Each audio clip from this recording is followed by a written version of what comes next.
ልዩ ሦስት የምትሆን አብ ወልድ መንፈስ ቅዱስ ሆይ የሚፋቀሩ የክርስቶስ ወገኖች የሚሆኑት በሰማያዊና በምድራውያን በረከት በእኛ ላይ የመንፈስ ቅዱስን ጸጋ የቅድስት ቤተክርስቲያንን ደጆች በምሕረትና በሃይማኖት እንዲከፈቱ አድርግልን። እስከ መጨረሻይቱ ምጽአት ድረስ ልዩ ሦስትነትን ማመን ፈጽምልን። ጌታዬ ኢየሱስ ክርስቶስ ሆይ የታመሙ ወገኖችን ጎብኝ። የሄዱትንና እንግዶች የሆኑትን አባቶቻችንና ወንድሞቻችንን መርተህ በሰላምና በጤና ወደ ቤታቸው መልሳቸው።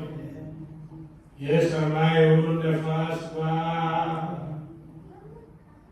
ዝናቡንም በዚህች ዓመት የሚያፈራውን የምድሩን ፍሬ በቸርነትህ ጠጣንና ደስታን አብዝህ።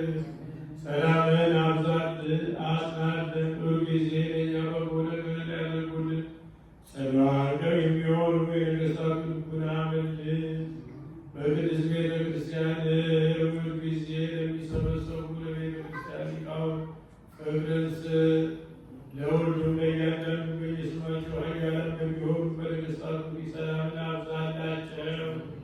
አምላካችን ሆይ በቀናች ሃይማኖት ዙሪያ ያንቀላፉትንና ያረፉትን የአባቶቻችንና የእናቶቻችንን የወንድሞቻችንና የእህቶቻችንን ነፍስ አሳርፍ። አምላካችን ክርስቶስ በኢየሩሳሌም ሰማያዊት ዋጋቸው ይከፍላቸው ዘንድ ዕጣንና ቁርባን ወይንና ሜሮን ዘይትን መጋረጃም የልባ መጻሕፍቶችን የቤተ መቅደስን ነዋያት በመስጠት የሚያገለግሉትን ይቅርታን ያገኙ ዘንድ ከእኛ ጋር የተሰበሰቡትን በአምላካችን ክርስቶስ ሆይ ይቅር በላቸው። በሚያስፈራና በሚያስደነግጥ በመንገድ ሰዓት ያመጡትን ሁሉ ተቀበልላቸው። የተጨነቀችይቱን ነፍስ ሁሉ አሳርፍ።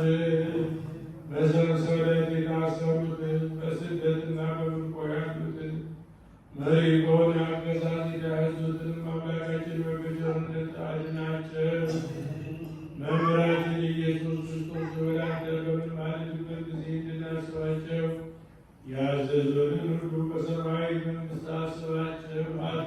ባሪያህን እኔንም አስበን። አቤቱ ሕዝብህን አድን፣ ርስትህን ግባ፣ ጠብቃቸው፣ እስከ ዘላለም ከፍ ከፍ አድርጋቸው።